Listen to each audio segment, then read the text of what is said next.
एक average middle class और एक अपर क्लास के व्यक्ति में क्या डिफरेंस होता है? यही ना कि मिडिल क्लास वाले के पास कम पैसे होते हैं, वहीं अपर क्लास वाले के पास ज़्यादा। पर आखिर ये डिफरेंस पैदा कहाँ से होता है? ऑलमोस्ट हर बार ये डिफरेंस आता है उनकी इनकम के सोर्सेस से। जहाँ एक मिडिल क्लास व्यक्ति के पास इनकम का एक ही सोर्स होता है, वहीं एक वेल्दी इंसान की वेल्थ एक से ज़्यादा सोर्सेस से आती है। पर एक से ज़्यादा सोर्सेस ऑफ इनकम को बनाने से पहले हमको ये बात पता तो होनी चाहिए कि इनकम के सोर्सेस क्या क्या हो सकते हैं। इसलिए इस वीडियो में मैं आपको बताऊंगा 7 सोर्सेस ऑफ इनकम जिनसे एक एवरेज मिलियनेयर अपनी वेल्थ बनाता है। इसके अलावा वीडियो के अंत में मैं आपको कुछ तरीके बताऊंगा जिससे आप अभी के अभी घर बैठे बैठे इनमें से कुछ सोर्सेस ऑफ इनकम बना सकते हैं। सबसे पहली और सबसे कॉमन सोर्स है अर्नड इनकम। एक एवरेज इंसान की मेनली यही एकमात्र सोर्स ऑफ इनकम होती है। टिपिकली जब आप कोई जॉब करते हैं और सैलरी लेते हैं, तब आप अर्न इनकम से पैसे कमा रहे होते हैं। एक छोटे ओहदे के कर्मचारी से लेकर सीईओ लेवल के कर्मचारी तक सब अर्न इनकम कमा रहे होते हैं। जी हाँ, सीईओ भी कंपनी का एम्प्लॉय ही होता है। सेल्फ एम्प्लॉयड प्रोफेशनल्स जैसे कि डॉक्टर्स, लॉयर्स और यहाँ तक कि फ्रीलांसर्स भी इसी कैटेगरी में आते हैं। अर्नड इनकम तब बनती है जब आप अपने टाइम के एक्सचेंज में पैसे लेते हैं, इसलिए इसको एक्टिव इनकम भी कहा जाता है, क्योंकि जब तक आप एक्टिवली काम करते हैं केवल तब तक आपके पास ये इनकम आती है। बड़े से बड़े मिलियनर्स भी अपनी शुरुआत एक्टिव इनकम से ही करते हैं और स्टार्टिंग के लिए एक अच्छा पॉइंट भी होता है। जब आपके पास अपना और अपनी फैमिली का खर्चा चलाने के लिए कोई इनकम का स्ट्रीम नहीं होता, तब एक्टिव इनकम का सोर्स आप जल्दी से ढूंढ सकते हैं। पर अगर आप इसी कैटेगरी में लंबे समय तक बने रहते हैं, तब आपके लिए ये कैटेगरी खतरनाक साबित हो सकती है, क्योंकि ये इनकम पूरी तरह से आपके टाइम पर डिपेंड करती है, जो कि आपके पास लिमिटेड ही होता है। आपके पास भी दूसरों की तरह 24 घंटे होते हैं और इसलिए एक पॉइंट पर आकर इस इनकम को बढ़ाया नहीं जा सकता। इसलिए स्टार्टिंग स्टेज में तो अर्न इनकम सही है, पर कुछ समय बाद आपको दूसरे टाइप्स की इनकम बनानी ज़रूरी होती हैं। इसके बाद आता है हमारा दूसरा टाइप, प्रॉफिट इनकम। ये इनकम तब आती है जब आप कोई भी प्रोडक्ट या सर्विस को मैन्युफैक्चर करके सेल करते हैं।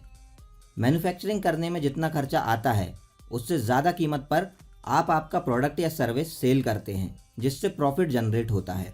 इस स्टेज पर आकर आप एक एम्प्लॉय से एक एंटरप्रेन्योर बन जाते हैं, क्योंकि अब आप नौकरी की जगह बिजनेस कर रहे होते हैं। पहले के टाइम में एक बिजनेस स्टार्ट करना बहुत कठिन काम होता था, क्योंकि इसमें बड़े लेवल का इन्वेस्टमेंट चाहिए होता था और हर किसी के पास इन्वेस्टमेंट करने के लिए पैसे नहीं होते थे। पर इंटरनेट के आने के बाद से बहुत कम या बिना इन्वेस्टमेंट के भी बिजनेस स्टार्ट करना पॉसिबल हो गया है। प्रॉफिट इनकम भी 2 टाइप की हो सकती है, एक्टिव इनकम और पैसिव इनकम। अगर आप प्रोडक्ट खुद अपने हाथों से मैन्युफैक्चर कर रहे हैं तो ये एक एक्टिव इनकम होगी। इसमें भी आप जब तक काम कर रहे हैं तभी तक इनकम आएगी। एग्जाम्पल के लिए हैंडीक्राफ्ट्स, पेंटिंग वगैरह अगर आप खुद बनाकर बेच रहे हैं तो ये एक्टिव प्रॉफिट इनकम होगी।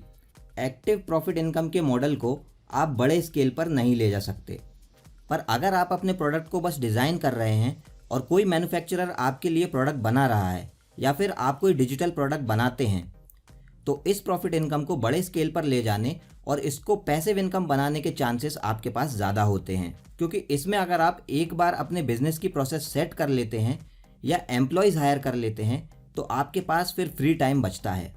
कभी भी कोई भी बिजनेस स्टार्ट करने से पहले हमको ये देखना ज़रूरी होता है कि वो एक बड़े लेवल तक स्केल किया जा सकता है या नहीं। तीसरी इनकम कैटेगरी होती है इंटरेस्ट इनकम। ये इनकम तब होती है जब आप किसी को अपने पैसे उधार देते हैं और उस पर इंटरेस्ट लेते हैं। Bank deposits, government bonds, debentures, fixed deposit वगैरह इंटरेस्ट इनकम कमाने के कुछ मीडियम्स हो सकते हैं।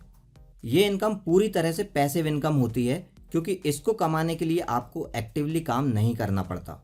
अक्सर देखा जाता है कि आप जो पैसे लेंड करते हैं उस पर ज़्यादा इंटरेस्ट तो नहीं आता, पर आप सेफली अज्यूम कर सकते हैं कि यहाँ से आपको एक स्टेबल अमाउंट में रिटर्न्स मिलते रहेंगे। अपनी पहचान वालों, रिश्तेदारों या दोस्तों को पैसे इंटरेस्ट पर देना अवॉइड करें, इससे आपके रिलेशंस खराब हो सकते हैं। चौथी इनकम कैटेगरी है डिविडेंड इनकम। डिविडेंड इनकम तब मिलती है जब आप किसी कंपनी में इन्वेस्ट करते हैं और वो कंपनी जो प्रॉफिट कमाती है उस प्रॉफिट का कुछ हिस्सा आपको डिविडेंड के फॉर्म में देती है। जब आप किसी कंपनी के शेयर खरीदते हैं तो उस कंपनी पर कुछ मालिकाना हक आपका भी हो जाता है और इसी कारण आप उसके कुछ प्रॉफिट के हकदार भी बन जाते हैं। इसलिए कंपनी अपने शेयर होल्डर्स को प्रॉफिट में से डिविडेंड देती है। डिविडेंड जनरली हर क्वार्टर मतलब कि हर 3 महीने में दिए जाते हैं। अब ये जरूरी नहीं है कि हर कंपनी आपको डिविडेंड दे। हर कंपनी का डिविडेंड देने का अपना अपना तरीका होता है।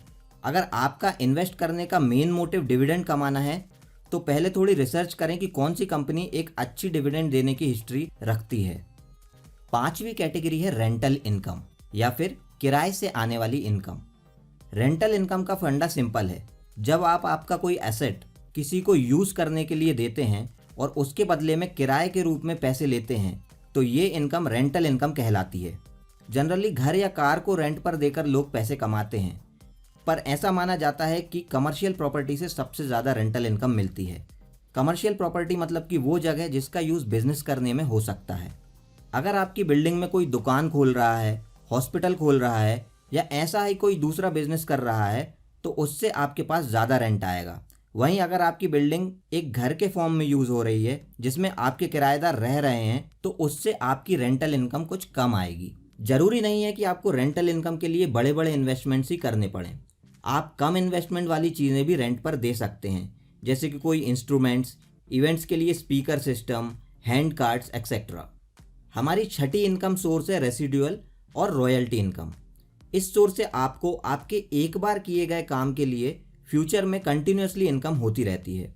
जैसे अगर आपने कोई बुक लिखी है तो वो जब तक बिकती रहेगी उसकी रॉयल्टी आपको मिलती रहेगी। कुछ ऑथर्स की बुक्स पर मूवीज़ और टीवी सीरियल्स भी बन जाते हैं और ऐसे केस में उनको और ज़्यादा रॉयल्टी मिलती है।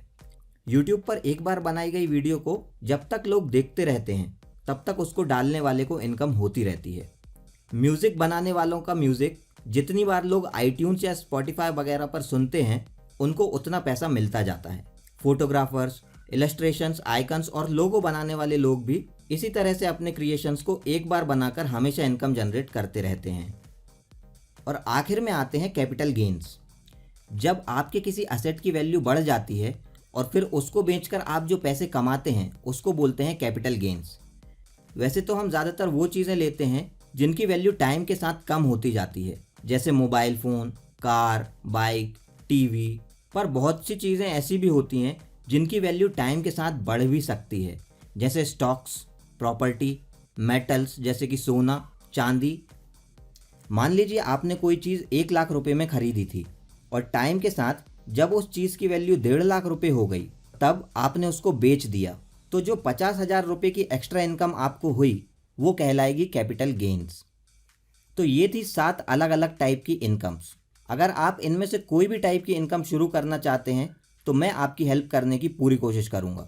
आप कमेंट्स के थ्रू मुझसे सवाल पूछ सकते हैं। हमेशा याद रखिए कि कभी भी एक ही सोर्स ऑफ इनकम पर डिपेंडेंट मत रहिए। छोटी छोटी ही सही पर आपके पास मल्टीपल सोर्सेस ऑफ इनकम होनी चाहिए। अब मैं आपको बताऊंगा कि इनमें से कुछ सोर्सेस ऑफ इनकम कैसे आप घर बैठे बैठे बना सकते हैं। पर इससे पहले मैं आपको बताना चाहता हूं किट केटीएस चैनल के बारे में। ये चैनल भी मेरे चैनल की तरह ही बहुत इन्फॉर्मेटिव वीडियोस बनाता है। आप एक बार इस चैनल को जाकर देखें, आपको ये चैनल पसंद ज़रूर आएगा और अच्छा लगे तो सब्सक्राइब ज़रूर कीजिएगा। तो चलिए अब हम हमारे वीडियो को कंटिन्यू करते हैं। सबसे पहले interest income. Interest income start करने के लिए आप घर बैठे म्यूचुअल फंड्स में इन्वेस्ट कर सकते हैं। इसके लिए आप म्यूचुअल फंड्स की वेबसाइट पर जाकर अपने सारे लीगल डॉक्यूमेंट्स अपलोड करके डायरेक्टली म्यूचुअल फंड्स में पैसे डाल सकते हैं। और इसके अलावा आजकल बहुत सी म्यूचुअल फंड्स ऐप्स भी चलती हैं जिनसे आप अपने फ़ोन के थ्रू ही इन्वेस्ट कर सकते हैं। मैं खुद 2 साल से ऐप के थ्रू इन्वेस्ट कर रहा हूँ और अभी तक लगभग 10,000 रुपये कमा चुका हूँ। बस ये बात ध्यान रखिए कि इंटरेस्ट इनकम के लिए आपको इंटरेस्ट देने वाले म्यूचुअल फंड्स में इन्वेस्ट करना है, जैसे कि लिक्विड फंड्स, डेट फंड्स वगैरह। इसके बाद डिविडेंड इनकम भी आप घर बैठे कमा सकते हैं। इसके लिए आपके पास 2 तरीके हैं। सबसे पहला है डायरेक्ट स्टॉक्स में इन्वेस्ट करके और दूसरा तरीका है म्यूचुअल फंड्स। डायरेक्ट स्टॉक्स में इन्वेस्ट करने के लिए आपको डीमैट और ट्रेडिंग अकाउंट खुलवाना पड़ेगा, जो कि किसी भी स्टॉक ब्रोकर की साइट पर जाकर खुल सकता है। और म्यूचुअल फंड्स का तरीका मैं आपको पहले ही बता चुका हूँ। बस डिविडेंड इनकम के लिए आपको डेट फंड्स की जगह इक्विटी वाले फंड्स में इन्वेस्ट करना पड़ेगा। रॉयल्टी इनकम का सबसे बढ़िया तरीका है कि अगर आप लोगो वगैरह बना सकते हैं या कंप्यूटर पर ड्राइंग करने में माहिर हैं तो शटरस्टॉक, कैनवा वगैरह जैसी साइट्स पर अपनी बनाई हुई इमेजेस को शेयर कीजिए। और अगर आप किसी सब्जेक्ट में एक्सपर्ट हैं तो यूट्यूब चैनल स्टार्ट कीजिए या यूडेमी जैसी वेबसाइट पर अपने कोर्सेज अपलोड कीजिए। तो इस वीडियो में अभी तक के लिए इतना ही। मेरे इस चैनल को सब्सक्राइब जरूर कीजिएगा आगे और भी ऐसी ही नॉलेजेबल वीडियोस के लिए।